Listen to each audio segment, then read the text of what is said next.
느헤미야 13장 14절 말씀입니다. 내 하나님이여 이 일로 말미암아 나를 기억하옵소서. 내 하나님의 전과 그 모든 직무를 위하여 내가 행한 선한 일을 도말하지 마옵소서. 아멘. 제가 저 뒤에서 찬양하면서 이렇게 보는데 우리 대학생 청년들이 몇 명 보이시더라고요. 저분들을 보이시면 여러분 칭찬해 주시고 격려해 주십시오. 지금 시험 기간이거든요. 내일 시험 쳐야 되는데 여기 있다는 이유는 두 가지 이유밖에 없겠죠.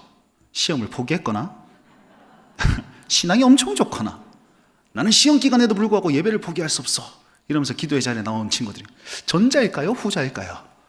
네, 후자로 믿읍시다 우리. 그래서 격려해 주시고 자리에서 칭찬해 주시면 좋겠습니다. 여러분, 우리 이런 믿음의 친구들을 우리 교회에서 보면 여러분 어떤 생각이 먼저 드십니까? 청년들이 시험 기간에도 불구하고 이 찬양팀 와가지고 앞서서 먼저 밀어와서 막 섬기는 모습들을 볼 때, 우리 저기 중고등학생들이 여기 와서 앉아서 수요기도에 빠지지 않고 있을 때, 우리 초등학생, 우리 주일학교 친구들이 교회에서 막 뛰노는 모습들을 보면 먼저 어떤 생각이 드십니까? 제가 보니까 우리 어르신분들은 이 생각이 먼저 들어요. 저 네 집 자식이고, 좀 네 집 아들이고, 네 집 딸이고, 이 먼저 드는 것 같습니다. 제가 이전에 교회에 있을 때 부임을 하고 우리 장로님들에게 인사를 드리는데요, 같이 부임한 사람이 다 담임 목사님 아들들이었습니다. 그러니까 장로님들이 딱 보시고 아버지 많이 닮으셨네. 두 번째, 아버지 많이 닮으셨네. 저를 보면서 아무런 얘기는 안 하더라고요. 저도 아버지 많이 닮았는데, 똑같이 생겼는데, 이렇게 가장 먼저 이걸 먼저 찾으시더라고요. 감사합니다. 네 집 자식이 저렇게 잘 키웠노? 관심 가져주신 거 굉장히 좋죠. 우리가 다음 세대를 위해서 기도하실 때 여러분 굉장히 이렇게 이런 기도를 많이 하실 거라 생각합니다. 하나님, 다음 세대가 믿음으로 잘 자라서 하나님 훌륭한 사람이 되었고 또 믿음을 포기하지 않고 언약의 백성으로서, 언약의 자손으로서 잘 성장하게 하옵소서, 이렇게 기도하시지 않습니까? 하나만 기도만 더 추가해 주십시오. 하나님, 우리 다음 세대들이 교회를 사랑하게 하여 주옵소서. 교회 되게 하여 주옵소서. 교회의 좋은 직분자로 세워질 수 있게 하여 주옵소서. 이 기도가 진짜 필요합니다. 자, 보십시오. 훌륭한 사람이 되었습니다. 믿음으로 잘 성장했습니다. 큰 일을 하러 서울로 갑니다. 우리 교회하고 무슨 상관일까요? 잘 키워서 보내는 거예요. 잘 키워서 외국으로 보내는 거예요. 아니고요. 그 사람들이, 이 청년들이, 이 아이들이 정말 잘 자라서 우리 교회를 든든히 세워갈 수 있는 다음 세대의 언약 백성이 되게 해달라고, 이런 기도도 필요하지 않겠습니까? 우리 자기 자식들이 계신 분들은 누구 인생 망치려고 그렇게 기도합니까? 커가면서도 이 김의 바닥에 이 촌동네에 있게 만드십니까? 제가 있었던 교회 중에 이런 청년이 있었습니다. 나의 비전은 우리 교회의 장로님이 되는 것이 비전입니다. 장로님이 되었을까요? 또 딴 데 계시겠죠, 이렇게. 근데 그런 마음을 가진 사람들이 여기에서 일어난다면 어느 교회든 내 목숨과 같이 잘 지키지 않을까요? 그러니까 교회를 사랑하고 교회답게 살고 교회 되게 사는 그런 인생들을 살 수 있도록 기도해야 되는 것입니다. 여기서도 나의 비전은 우리 교회의 장로님이 되는 것, 권사님이 되는 것이 비전입니다 라고 고백할 수 있는 다음 세대도 일어나길 축복합니다. 뭔가 중후하고 좀 연륜이 많은 그런 아멘 소리가 들리는데, 너희들은 안 했지? 했나? 좋았어요. 정작 자기네들은 아멘 안 하고 다른 사람들은 아멘 하면 인생이 피곤해집니다. 니는 장로가 돼야 된다, 이렇게 하면 골치 아프거든요. 자, 우리 교회를 위해서도 이 교회를 위한 기도는 해야 되지만 하나님의 마음도 한 사람이 있는 것이 아니고 교회에 있으면 여러분 믿으시기 바랍니다. 이런 거예요. 여러분, 하나님께서는 사람을 통해서 자기 일들을 이루실 줄 믿으십니까? 아멘, 믿으셔야 합니다. 그래서 이 친구들과 우리가 하나님의 사람으로서, 한 사람으로서 하나님의 사람으로 잘 세워지길 기대하고 노력해야 됩니다. 그런데 나만 잘 되고 내 신앙만 잘 되는 것이 아니고, 제 신앙만 잘 되는 것이 아니고, 이 친구로 말미암아서 교회가 세워지는 것을 기대하면서 여러분 기도하고 열심을 다하고 봉사하고 교육받고 해야 된다는 사실이죠. 여러분, 성경을 잘 보십시오. 하나님께서는요, 한 사람을 통해 일하시지만 한 사람만으로 끝내지 않습니다. 요셉을 보십시오. 요셉을 부르셨습니다. 하나님께서 꿈을 주시고, 그러면서 어떻게 했습니까? 나중에 이스라엘 백성이 될 모태인 그 야곱의 자손들을 지키지 않습니까? 모세를 부르셨습니다. 모세의 영광이 아니고 모세 신앙생활 잘하도록 그렇게 부르신 게 아니고 그 수백만의 그런 어떤 이스라엘 백성들을 출애굽시키기 위해서 하나님께서는 부르셨다는 거예요. 바울을 보십시오. 바울의 인생으로 말미암아 어떻게 되었습니까? 온 세계에 교회가 든든히 세워지고 온 세계에 복음이 퍼져가는 역사들이 일어나지 않습니까? 결국은 뭐냐면 한 사람을 통해서 교회가 바로 세워집니다. 그리고 그 교회로 말미암아 하나님의 뜻이 이루어집니다. 이게 하나님의 원리고 하나님의 관심이라는 것이죠. 그런데 우리는 개인에게만 초점 맞춰가지고 내 신앙생활 잘하는 것에만 혈안이 되어 있습니다. 그러면 안 된다는 거예요. 우리가 생각을 고쳐야 돼요. 내가 신앙생활 잘하기 위해서 예배생활을 하는 것이 아니고 그것뿐만 아니라 나의 삶을 통해서 교회가 든든히 세워질 것을 기대하면서 우리가 하루하루를 살아야 된다는 것입니다. 아브라함 카이퍼라는 사람이 네덜란드 신학자인데 아브라함 카이퍼라는 사람이 이런 얘기를 했습니다. 우리 그리스도인들이 각자의 영역 가운데서 하나님의 주권을 드러낼 때에 그것은 하나님의 나라가 됩니다 라고 얘기했습니다. 그랬더니 글라스 스킬더라는 사람이 그것뿐만 아니라 그렇죠, 그렇게 해서 하나님의 세상의 빛과 소금의 역할을 감당해야 되는데 개인이 가서는 안 됩니다. 그곳에 교회가 세워져야지 그 일들이 가능합니다. 그래서 세상의 빛과 소금, 세상을 변화시키는 것은 한 사람의 그런 어떤 슈퍼맨이 나타나가지고 전부 다 신앙으로 생활 잘하는 것, 그것도 필요하지만 그것보다도 교회가 그곳에 세워지는 것이 진짜 하나님의 나라가 세워지는 겁니다 라고 주장했습니다. 저는 일리가 있고 여기에 동의합니다. 우리가 지난주 오전 예배 설교 시간에 우리 담임 목사님께서 이런 말씀을 하셨습니다. 천국을 가장 잘 표현한 곳이 어디입니까? 하나님의 통치가 가장 잘 드러나는 곳 어디입니까? 하나님의 임재가 강력하게 임하는 곳이 어디입니까? 교회라는 것이. 그래서 교회다움의 회복에 대해서 말씀을 하셨거든요. 그래서 우리도 마찬가지입니다. 내 개인의 신앙생활을 위해서 내가 열심히 해야 되는 것뿐만 아니라 나의 교회다움, 교회를 세우는 것, 여기에서도 여러분 열정을 놓치지 말아야 되고 여기에서도 기도를 놓치지 말아야 되는 거예요. 혹시 이 자리에 내가 열심히 신앙생활을 하고 있는데 왜 그렇게 교회를 강조합니까? 교회가 목사님 너무한 거 아닙니까? 내 지금 삶이 얼마나 피폐해져가지고 힘들어 죽겠는데 봉사해라고 뭐 해라고 너무하신 것 아닙니까? 라고 혹시나 그런 마음이 가지고 있으신 분 위로를 전합니다. 그럼에도 불구하고 이렇게 얘기할 수밖에 없는 이유는 무엇이냐면 하나님의 시선이 거기 있잖아요. 하나님의 역사심이 거기 있거든요. 앞서 말씀드렸다시피 하나님은 교회를 통해서 하나님의 나라를 세워가고 하나님의 나라를 확정해 가는데 교회를 배제하고 여러분 위로합니다. 축복합니다. 그것이 무슨 소용이 있겠습니까? 그래서요, 이 연말연시 참 힘든 이 과정 가운데서도 우리가 교회를 놓쳐서는 안 된다는 사실을 강조하면서 오늘 말씀을 좀 보고자 합니다.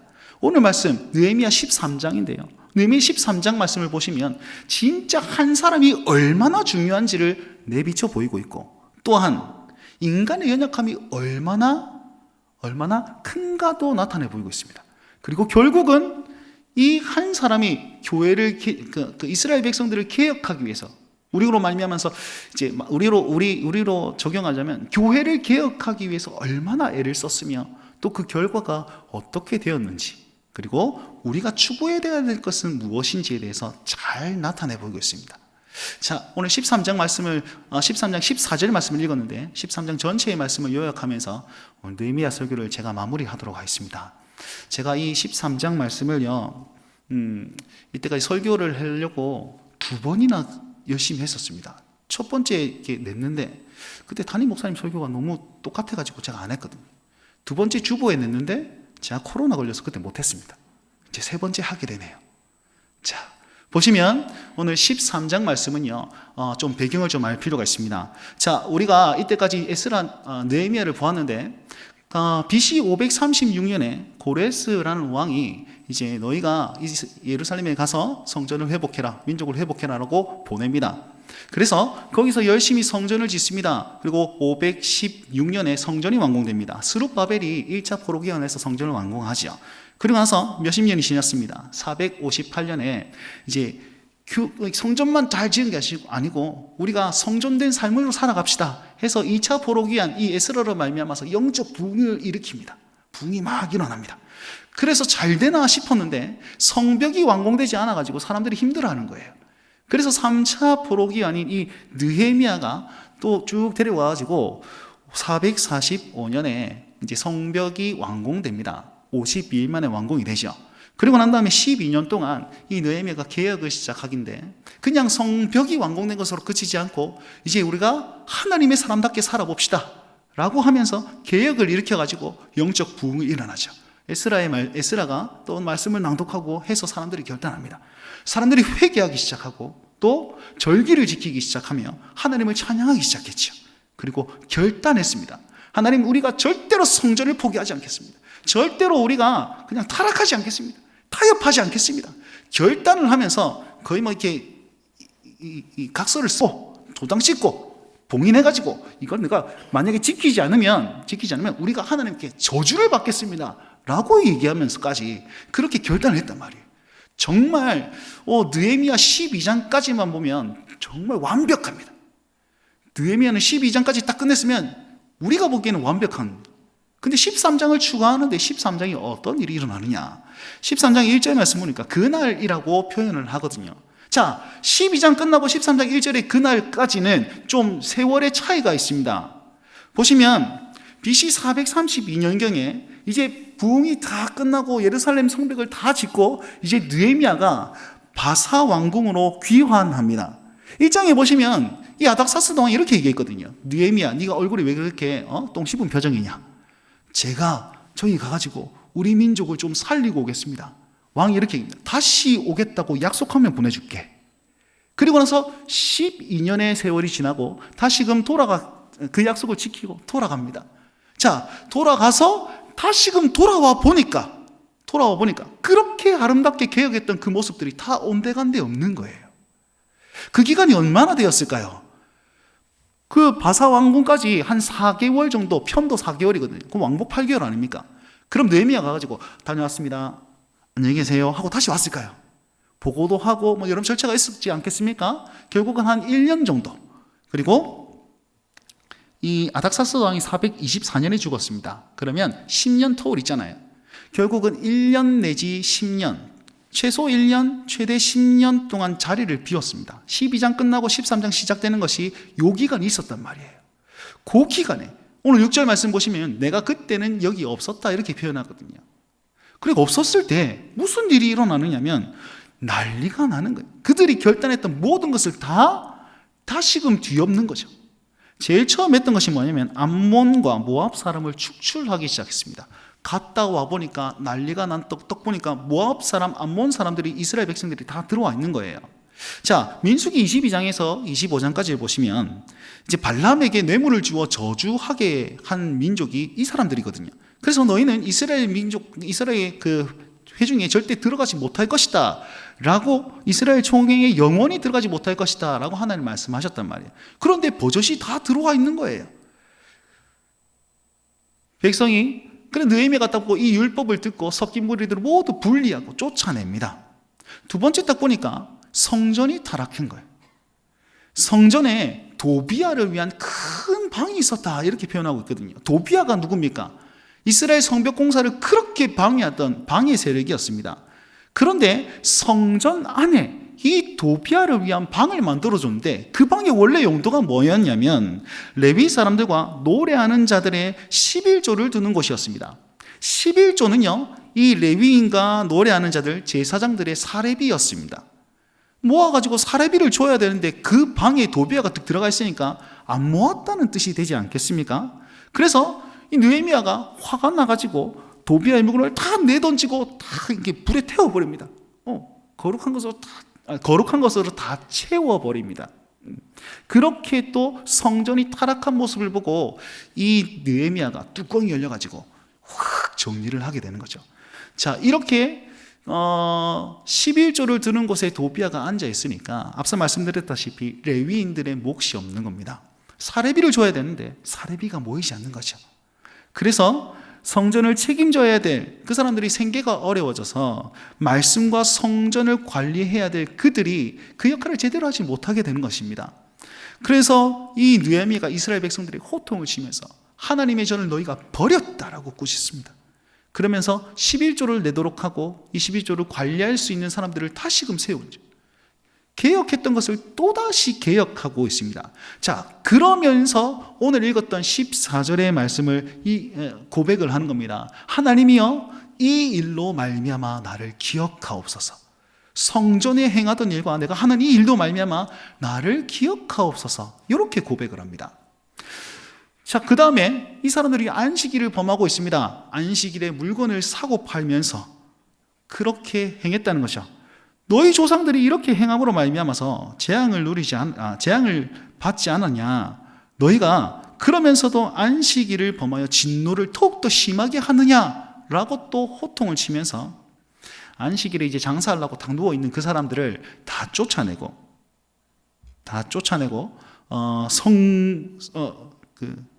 문을 열지 않도록 만들어 버립니다. 자, 레위인들을 몸을 정결시켜서 성문을 지켜서 안식일을 거룩하게 만드는 일들을 행하는 것이죠. 자, 그러고 난 다음에 또 이렇게 고백합니다. 22절 말씀인데 22절 말씀. 기억하셔서 주의 크신 은혜로 나를 아끼시옵소서. 계속 아까 전에 했던 그 고백과 좀 비슷하지 않습니까? 계속 반복하는 이유는 무엇일까요? 조금 이따가 설명 같이 해드리도록 하겠습니다. 자, 안식일을 범했던 그들을 다 정리하고 또 한 가지 문제가 있었는데 이제는 또 이방인과 또 결혼을 한 겁니다. 여러분 지금 얘기하는 이 모든 것들이 여러분 느헤미야 설교를 쭉 들어오신 분들은 아시겠지만 앞에 다 했던 것을 정리했던 것입니다. 정리하고 우리가 절대로 그렇게 하지 않겠습니다라고 했던 결단하고 저주하면서까지 결심했던 그 내용들을 다시 한번 돌이키고 있다는 사실이죠. 자, 아스다롯 암몬 모압 여인은 아내로 삼아가지고 우상들도 같이 들어오게 만들었다는 것입니다. 그래서 책망하고 저주하고 때리고 머리털을 뽑았습니다. 다시금 이방인과 결혼하지 않도록 하나님이 가르쳐 맹세시키고 그 일들을 하지 못하도록 만듭니다. 한번 상상을 해봅시다. 느헤미야가 몇 년 걸쳐서 있다가 다시 와가지고 결혼을 했는데 이방인과 결혼했다고 때리고 책망하고 저주하고 머리털을 뽑고, 이야, 가만히 뽑히고 있겠습니까? 여러분 같으면. 여러분 이렇게 담대하게 행동할 수 있는 이유가 무엇일까요? 그리고 내 같으면 쫄렸을 텐데 느헤미야가 어떻게 이럴 수가 있냐 하면서 확 혈기 있게 하는 그 모습에 민심이 돌아서면 어떡할까? 내가 암살당하면 어떡할까? 뭐 그런 생각들을 하지 않았겠습니까? 예. 그럼에도 불구하고 그렇게 중요하니까 이렇게 해서라도 개혁을 추진하고 있습니다. 마지막으로 제사장 직분이 타락했습니다. 제사장이요, 요야다의 아들이 산발랏의 사위가 되는 것입니다. 산발랏은 여전히 성전 건축의 방해자였고 또 성벽 건축의 방해자가 바로 이 산발랏이었습니다. 하나님의 제사장의 직분과 레위인의 언약을 어겼으니 하나님이여 그들을 기억하셔서 저주를 내리시고 심판하소서, 이런 얘기를 하는 겁니다. 그러면서 이방 사람을 추방하고 직분을 회복시키는 일들을 하면서 느헤미야 13장 제일 마지막 절 31절에 이렇게 고백합니다. 한번 읽어볼까요? 시작. 내 하나님이여 나를 기억하사 복을 주시옵소서. 아멘. 자, 계속해서 방금 같은 고백들을 반복하고 있죠. 하나님이여 나를 기억하옵소서. 이 일로 말미암아 나를 기억하옵소서. 하나님이여 나를 기억하사 복을 주십시오 라고 얘기하는 이유가 무엇일까요? 제가 앞서 말씀드린 거죠. 아니 혹시나 민심이 돌아서면 어떡하지? 나에게 해코지를 하면 어떡하지? 그럼 자기 아니가 걱정되지 않았을까요? 아, 복을 주옵소서, 복 받기 위해서 그렇게 했는 것인가? 그럼 만약에 우리가 생각하는 복을 받았으면 이 느헤미야가 12년 동안 녹봉을 받지 않았는데 그런 물질의 복을 다 발로 뻥 차면서까지 복을 주옵소서라고 그렇게 얘기했겠습니까? 이 복은 무엇입니까? 하나님, 내가 이 백성들을 개혁시키기 위해서 정말 무리수를 두면서까지 이렇게 하고 있습니다. 하나님, 내 안위를 지키실 분은 하나님이십니다. 하나님, 모든 것에 선한 일로 행하실 분은 하나님이십니다. 하나님, 나의 인생 가운데 이 일들을 기억하시고 나를 돌아보시고 내가 하나님 앞에서 정말 잘하고 있다는 사실 하나님 내 편 되어 주시옵소서, 이 고백을 하고 있는 것이에요.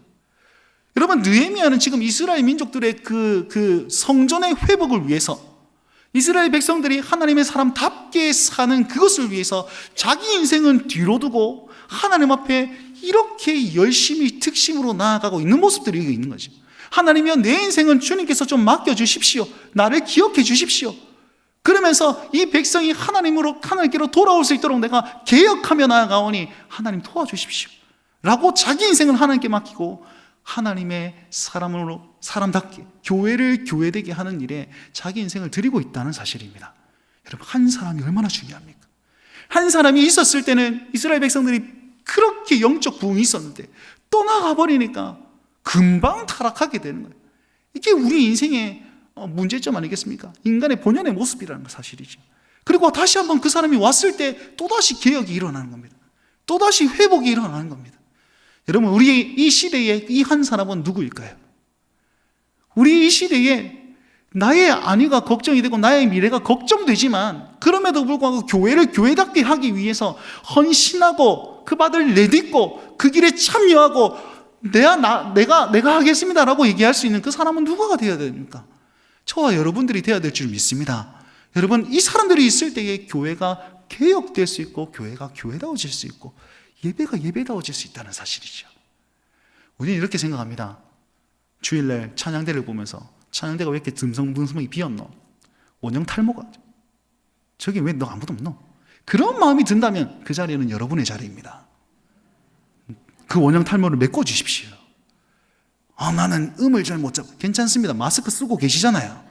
아무도 모릅니다. 이렇게 하면 됩니다. 나는 교사가 체질이마다 중등부를 가장 깊이 하시던데 얼마나 예쁜데. 교사의 자리 아니면은 봉사의 자리, 그 자리는 내 자리가 아니다라고 생각하지 마시고, 내가 바빠요, 내가 뭐 해요, 구역장이 없다고 힘들어하고 계시는 우리 목사님들이 계십니다.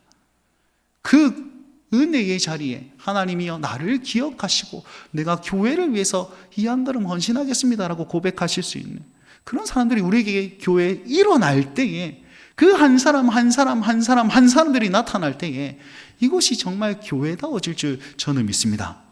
여러분, 믿으십니까? 아멘. 하나님의 마음으로 헌신해 주십시오. 그럴 때에 하나님의 뜻을 우리가 바로 알게 되는 거예요. 하나님의 마음을 깨닫게 되는 겁니다. 하나님의 그 역사 가운데 나의 걸음이 주어지게 되는 것입니다. 자, 이렇듯 하나님이 한 사람의 헌신을 필요하지만 한 사람으로 끝나면 안 됩니다. 보십시오. 느헤미야가 있었어요. 없어지면 어떡합니까? 느헤미야가 영원히 사는 건 아니지 않습니까? 우리에게도 마찬가지입니다. 한 사람이 최선을 다해서 열심히 했습니다. 그 사람 없어지면 어떡합니까? 누군가가 하겠죠 라고 얘기하시면 안 된다는 거예요. 우리는 여전히 연약하고 타락한 존재이기 때문에 언제든지 무너질 준비를 하고 있습니다. 죄지을 준비를 하고 있는 것이 저와 여러분들입니다. 그래서 우리는 교회가 바로 서야 되는 것이에요. 교회가 바로 서야 되는 거예요. 오늘 이 느헤미야 13장의 시기가 언제냐 봤더니, 자, 여러분, 구약 시대의 마지막 선지자가 누구입니까? 말라기입니다. 그리고 신약 시대의 첫 번째 인물이 누구이죠? 예수님이십니다. 마태복음 1장 예수님의 탄생으로 말미암아서 신약 시대가 시작되지 않습니까? 그러면 이 사이에 400년의 기간이 주어지는데, 이 400년의 기간을 침묵기 혹은 중간기, 암흑기라고도 합니다. 이것은 왜 암흑기라고 얘기하냐면 하나님께서 말씀을 하지 않았거든요. 하나님께서는 선지자도 보내지 않고 어떤 계시도 주어지지 않는 그런 시대가 400년이었습니다. 무슨 말이냐면 말라기 시대 정말 타락한 이스라엘로 말미암아서 하나님께서 이제는 등을 돌리시는 거예요. 예수님이 오시기 전까지. 이 느헤미야 13장의 시기가 언제야? 이 말라기와 같은 시기입니다. 자, 보십시오. 지금 13장에 열심히 개혁을 시켰습니다. 느헤미야가. 그렇죠? 그 결과가 어떻게 되었느냐? 말라기를 보면 알 수가 있습니다. 말라기 1장 10절 말씀에 이렇게 얘기하고 있습니다. 혹시 잘 보이시나요? 함께 읽어보겠습니다. 시작. 내 제단 위에 헛되이 불사르지 못하게 하기 위하여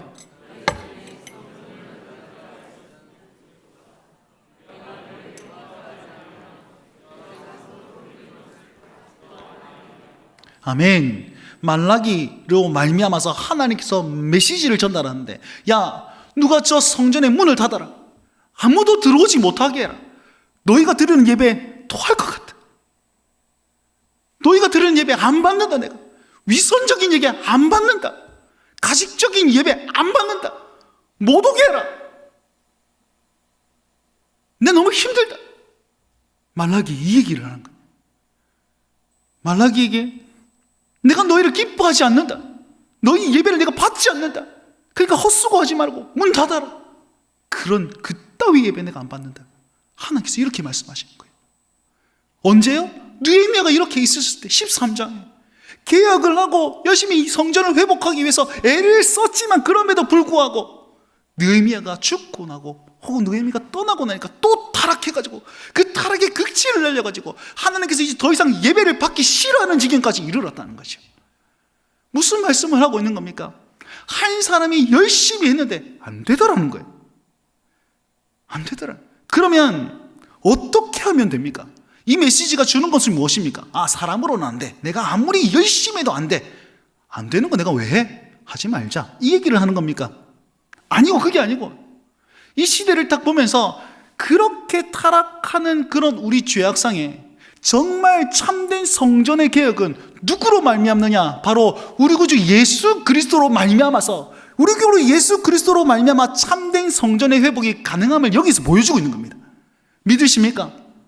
사람이 해서는 안 될 그 일들, 예수 그리스도께서 오셔서 자기 육체를 들여서 성전을 성전답게 만들고 새 시대를 일으켜야만이 교회가 교회다운 모습을 가질 수 있음을 느헤미야 13장이 가르쳐주고 있다는 사실입니다. 그러면 느헤미야는 무엇입니까? 오실 예수님의 표징이라는 것이죠. 느헤미야가 그렇게 애를 쓰며 성전을 개혁하기 위해서 이스라엘 백성을 이스라엘 백성답게 만들기 위해서 애를 썼던 그것처럼 자기를 드리면서까지 자기의 그 안위를 보지 않고 자기를 드리면서까지 그렇게 애를 썼던 것처럼 구원자가 오셔서 메시아가 오셔서 예수 그리스도가 오셔서 자기 몸을 드리면서 자기를 희생하면서까지 성전을 성전답게 만드실 것이라는 그런 표징으로 느헤미야를 보여주고 있는 것입니다. 자, 물어봅시다. 이 시대에 교회는 어떤 모습이 되었습니까? 그렇다면 참 성전의 모습이 바로 이곳이란 거예요. 왜요? 예수님께서 그래 만들어 주셨잖아요. 우린 지금 신약 시대를 살고 있잖아요. 더 나아가서 참 성전은 누구입니까? 우리가 참 성전 아니겠습니까? 예수 그리스도를 구주로 영접한 우리가 참 성전 아니냐고요? 참 교회의 모습 아니냐고요? 그러면 참된 성전들이 이렇게 모여 있습니다. 이곳이 하나님께서 기뻐하시는 성전이라는 것입니다. 근데 돌이켜보면 나도 연약하지 않습니까? 나도 죄 짓지 않습니까? 그래서 오늘 제목을 계속해서 개혁돼야 되는 개혁이라고 지었습니다. 여러분, 우리 이 한 사람이 되십시오. 교회를 교회답게 세우는 이 한 사람이 되어 주십시오. 두 번째로는 교회답게 살아서 말미암아서 참 성전임을 기억함으로 말미암아서 우리 교회를 든든히 세워나갈 수 있는 하나님 사람이 되어 주십시오. 그것이 예수 그리스도께서 이 땅에서 이루시고 기대하시는 바, 하나님께서 이 교회로 말미암아 역사하고 계신다는 사실을 여러분 우리가 좀 알고 그 기대 가운데서 나아갈 수 있는 우리가 되어야 될 줄 믿습니다. 이 느헤미야 13장을 보면서 두 가지를 기억하십시오. 한 사람이 필요하겠구나. 근데 그 한 사람이 아니라 교회를 교회답게 만들 수 있는 우리 교회를 든든히 세워나가고 자라게 만들 수 있는 그것이 필요하겠구나. 결국은 내 신앙이 아니고 우리의 신앙, 내 회복을 넘어서 우리의 회복, 더 나아가서 교회가 교회다워짐으로 말미암아 세상의 빛과 소금의 역할을 감당하며 세상을 변화시킬 수 있는 그 일들을 해나가야 된다는 사실입니다. 우리의 지경을 넓혀주십시오. 우리의 지경을 넓혀주십시오. 한 사람에게 의지하는 건 아닙니다. 이거 구역장이 알아서 하겠지, 목사님들 알아서 하겠지, 장로님들 알아서 하겠지, 당회가 알아서 하겠지. 그게 아니에요.